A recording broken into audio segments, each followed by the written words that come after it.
the walk. Okay? Yeah, it's easy to say, you're a Christian, pero yung actions mo, it doesn't back it up.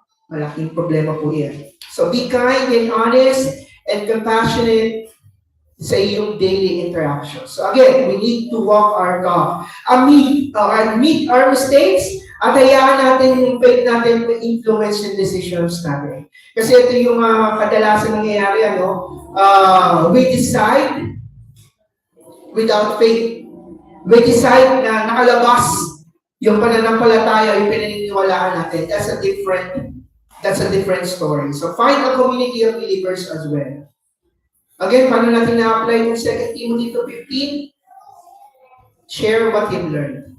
Yung mga natutunan natin, i-apply natin. You can post it sa social media. You can go ahead and share it with a friend.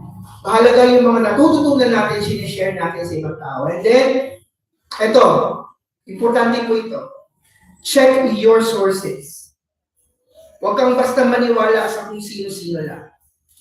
Or sa kung ano-ano lang. Okay? So be careful with what you read and watch online.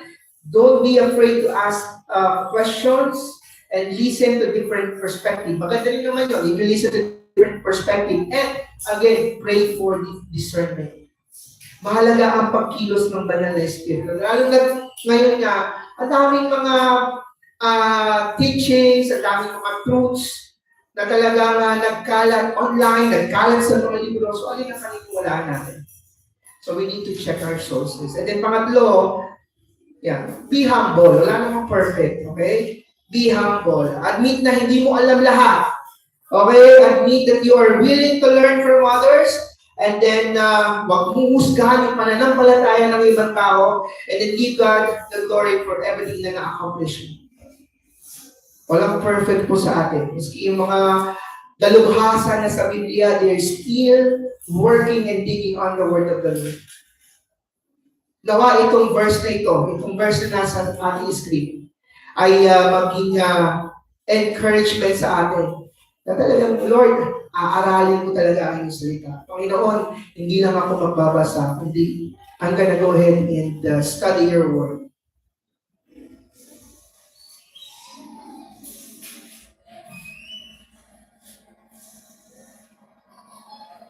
Dito po tayo nagtatapos at nawa po, yung mga narinig natin ng isang buwan ay magresulta sa labis na pagmamahal natin sa salita ng ating Panginoong Diyos. And you're gonna love reading your Bible, you're gonna love doing what it says, dahil yun ang nais ng Diyos about isa po sa atin. Sige po, let's come to the Lord in prayer. Let us pray.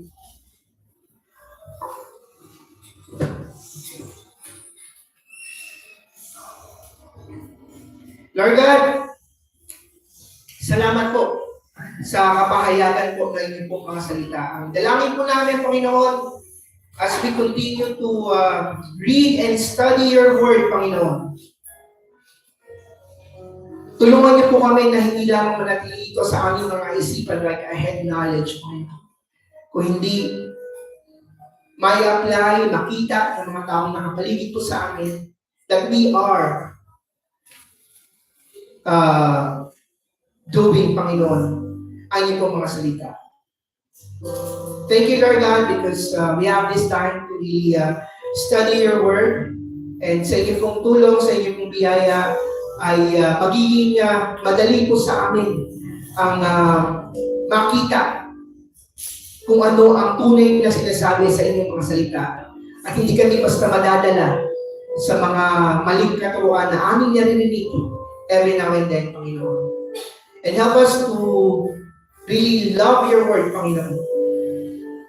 Hindi lamang namin ito ilagay sa mga pintuan namin sa bahay, decoration sa bahay namin, mga Bible namin na lagi na lamang naaalikapukan. Dalangin namin, Lord God, na mga truths, ang iyong salita ay mailagay po namin sa aming mga puso, sa aming mga isipan. And sa inyong akong biyaya ay ma-live out namin ito for your glory and honor alone, Panginoon. Salamat po, Panginoon, for this time. We praise you, Lord God, and we thank you.